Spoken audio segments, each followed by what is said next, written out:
Olá pessoal, a graça e a paz do nosso Senhor Jesus Cristo a todos. Vamos iniciar aí nossa segunda parte dessa aula, essa exposição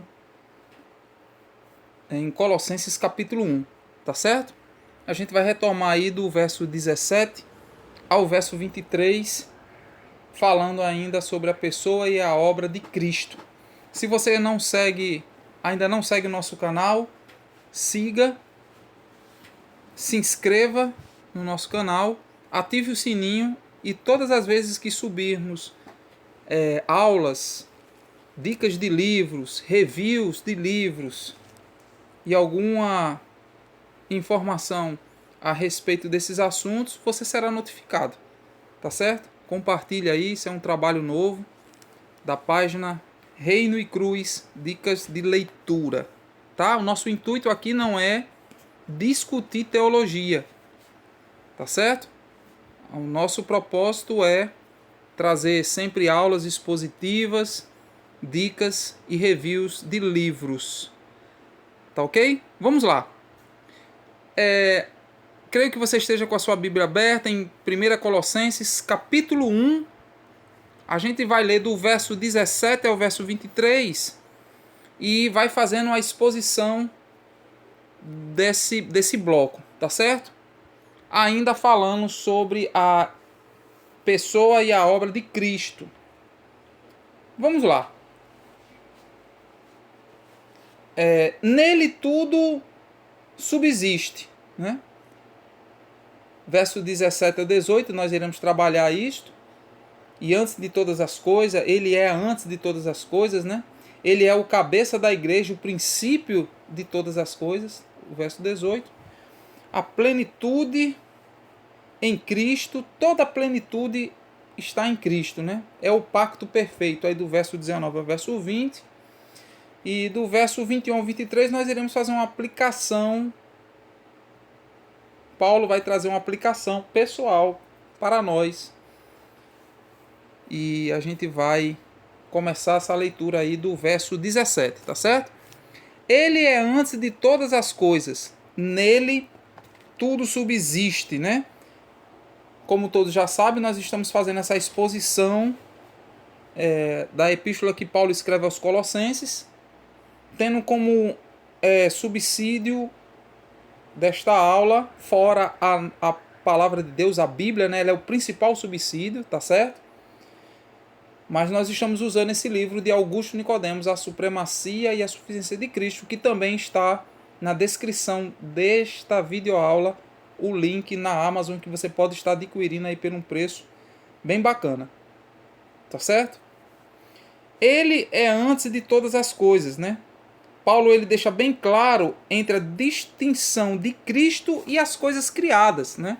Ele ainda falando da pessoa e da obra de Jesus Cristo, ele continua aí nessa segunda parte, que começa no verso 13 ao verso 23, nós trabalhamos na aula anterior uma parte, né? E agora ficou essa segunda parte para nós trabalharmos, que vai do verso 17 ao verso 23. Então ele já inicia aí no verso 17 dizendo: ele é antes de todas as coisas. Paulo deixa claro para o seu ouvinte que há uma distinção do Criador para a criatura, né? Há a distinção de Jesus Cristo e das coisas que são criadas. Tá certo? Ele é antes de todas as coisas.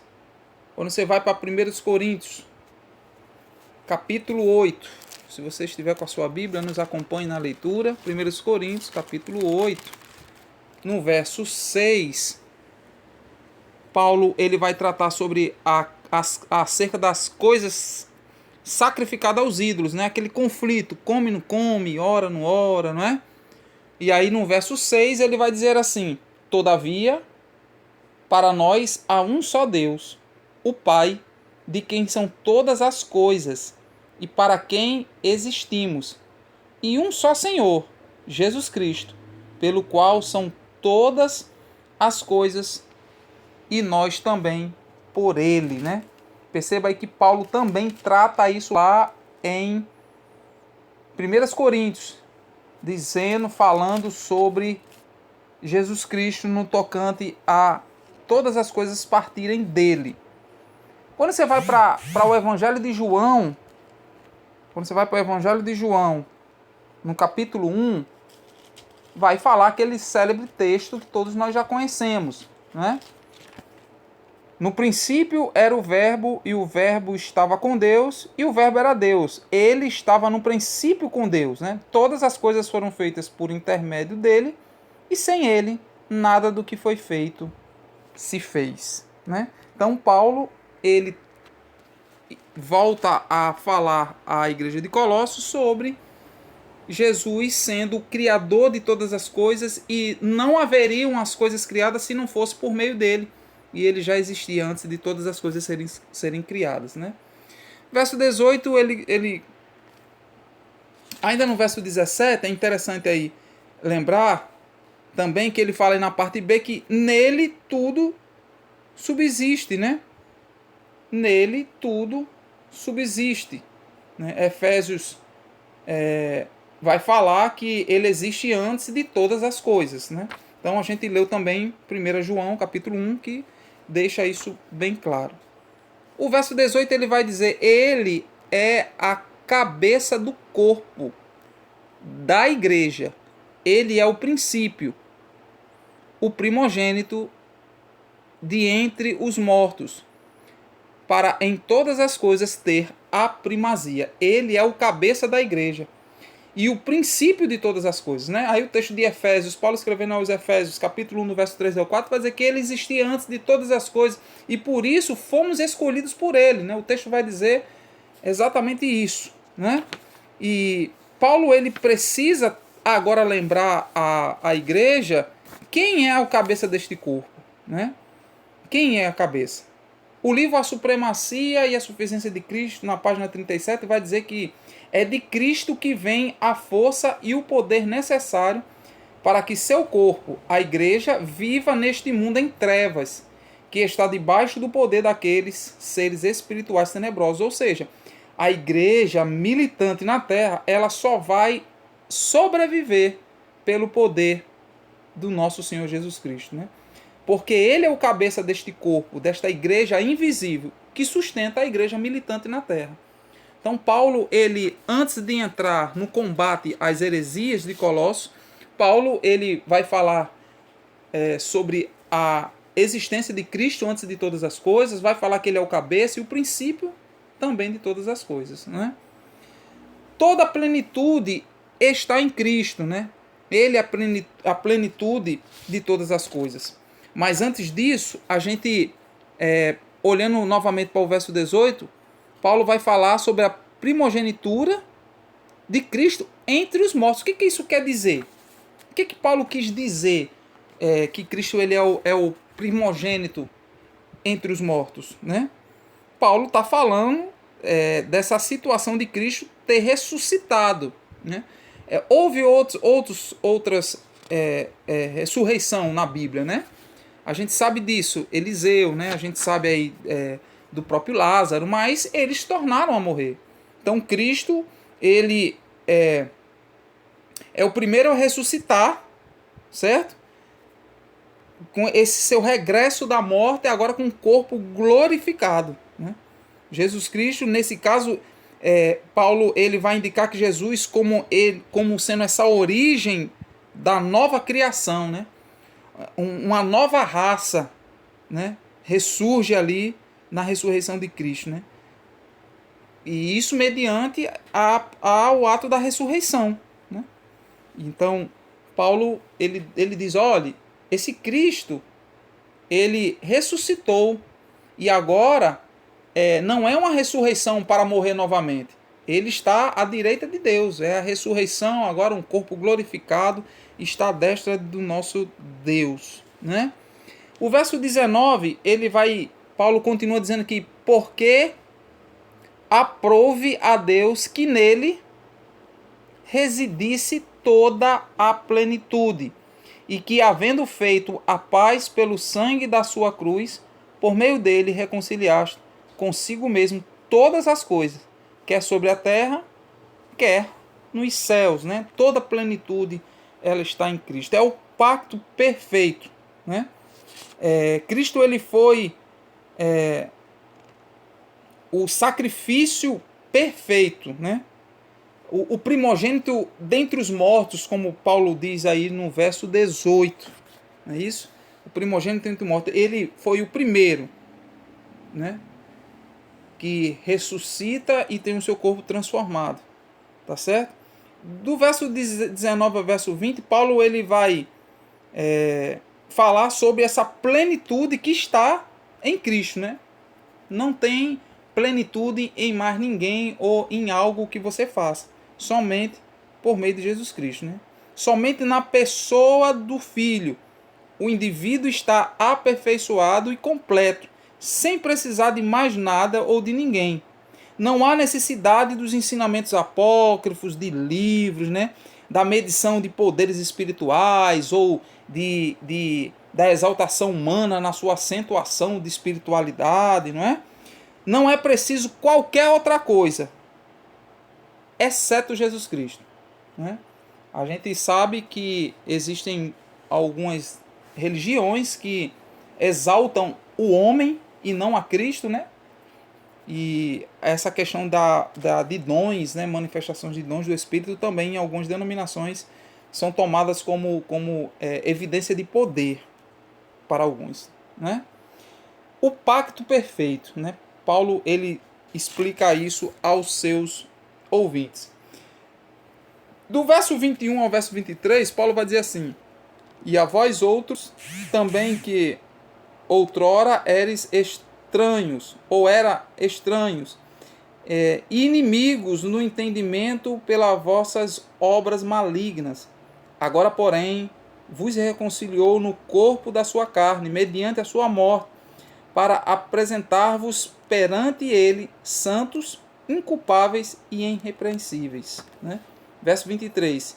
Se é que permaneceis na fé, alicerçados e firmes, não vos deixando afastar da esperança do evangelho que ouvistes e que foi pregado a toda criatura debaixo do céu, e do qual eu, Paulo, me tornei ministro. Né? Essa parte é a aplicação que Paulo traz para os seus ouvintes, porque ele inicia no verso 13 falando sobre a excelência da pessoa e da obra de Cristo. Então agora ele vai aplicar aos seus ouvintes, né?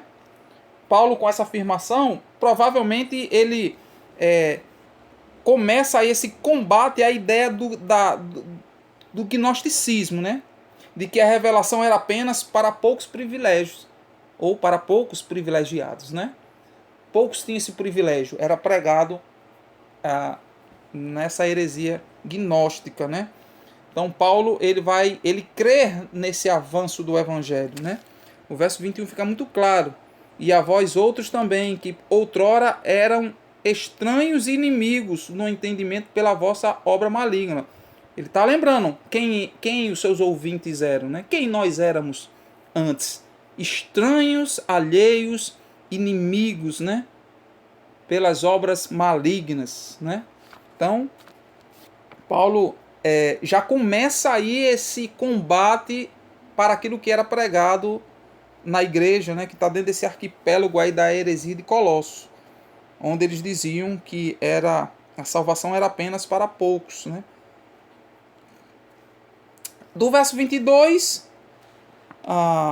essa declaração do apóstolo Paulo, ele deixa bem claro aí, implícito, né, a igreja de Colossos, que eles antes viviam debaixo do domínio das trevas. Né?